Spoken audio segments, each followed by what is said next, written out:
Siku moja nilipata nafasi na bahati ya kusafiri kwa meli, na tulipokuwa tunasafiri ilikuwa imefika mahali ni giza tupu limetuzunguka. Hatuoni tunakoelekea. Nilikuwa naona tu taswira ya maji tu, na maji yale na giza kwa hakika liko linazunguka. Ile safari ilikwenda mpaka kulipopambazuka karibu na alfajiri, ndipo tuliona walau mahali tulipokuwa tunakwenda.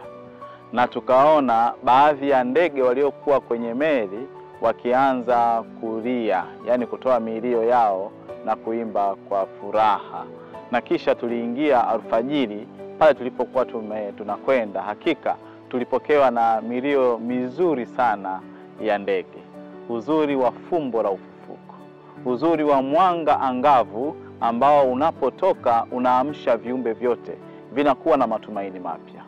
Bwana mmoja alipata kuchekesha, alisema kwamba asubuhi inapofika hata wanyama wanaolala katika mahali pavumbi, katika sehemu pengine yenye viroboto na mahangaiko yote, na wenyewe pia huwa na matumaini mapya. Anasema mathalani mbwa anajinyoosha hivi, na anasema anapojinyoosha anasema nami nitajenga nyumba yangu. Ananyoosha mikono na miguu yake, nami kesho nitajenga nyumba yangu. Sitaumwa tena na viroboto, wala wadudu hawatonisumbua tena.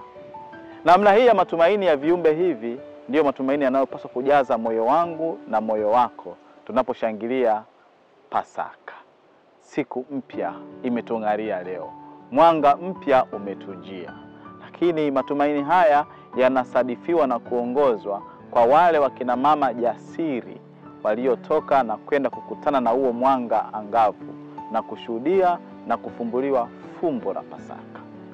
Nashuhudiwa na wale ambao hasa kwa ujasiri wao wanafunuliwa mwanga zaidi na malaika, naye waambia katika giza hili la humu ndani Kristo mfufuka hayupo, amefufuka. Mpendwa ndugu yangu, inawezekana nawe ulipitia katika shuruba kadha wa kadha za giza katika msimu wote wa Kwaresma, wa mahangaiko kwenye msimu wote wa Kwaresma, pengine mithili ya kuumwa na vikunguni wa usiku au viroboto katika majivu au wadudu fulani ambao hakika ilikuwa ni mahangaiko na mateso ya mwili. Sasa unaalikwa kufurahi pamoja na wanaofurahi, maana Kristo amefufuka. Tunakuwa na ujasiri na hakika ya kusema Yesu na kutumainia.